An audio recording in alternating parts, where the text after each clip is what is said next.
ও ভাবি। আরে তুমি এসে গেছো? দাও দাও,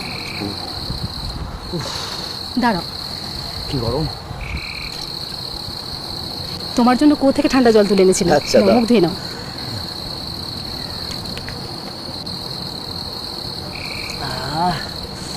এই নাও। শরীরটা কি জোরালো। হ্যাঁ বললাম তো, কুয়োর জল তুলে রেখেছিলাম তুমি আসবে বলে। ও মা, তাই? আরাম লাগছে না? ভীষণ। এই এসো, বসো। আচ্ছা। দাঁড়াও।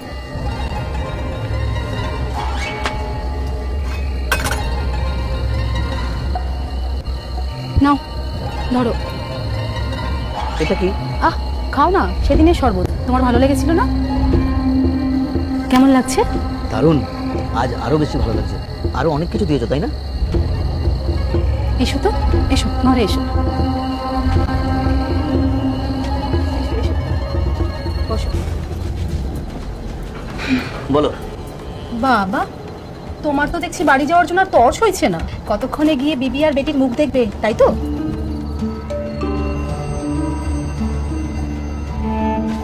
ভাবি, আমি যতক্ষণ বাড়ির বাইরে থাকি ততক্ষণই ভালো।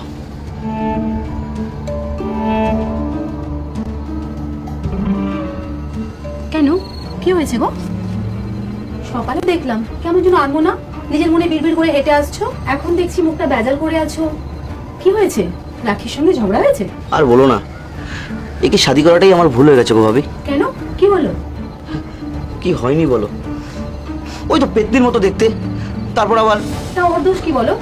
আল্লাহ তো আর সবাইকে সুন্দর করে বানায় না, তাই না? হ্যাঁ সেই, সবাইকে তো আর আল্লাহ তোমার মতো বেহেস্তের হুড়ি করে পাঠায় না।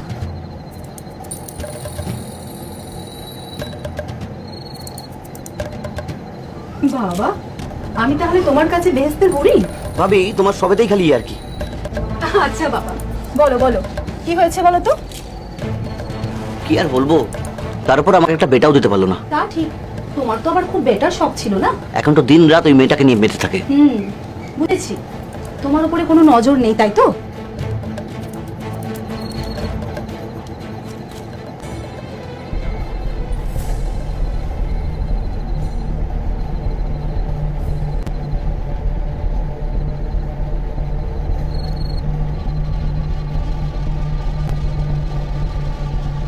তাতে কি হয়েছে, আমি তো আছি।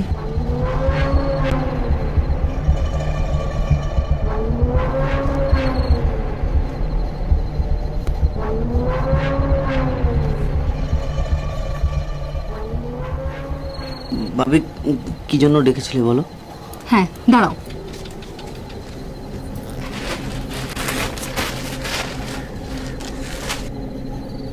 এই যে, এটার জন্য।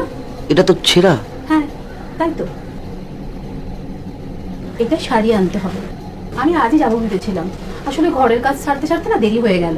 কাল সকালে এক জায়গায় যাবো, ভালো জুতোও নেই, অত সকালে সময়ও পাবো না, আর আমিও বেরিয়ে যাব। ঠিক আছে ভাবি, আমি শাড়ি নিয়ে আসবো। কাল এসো কিন্তু, মশলা চা খাওয়াবো।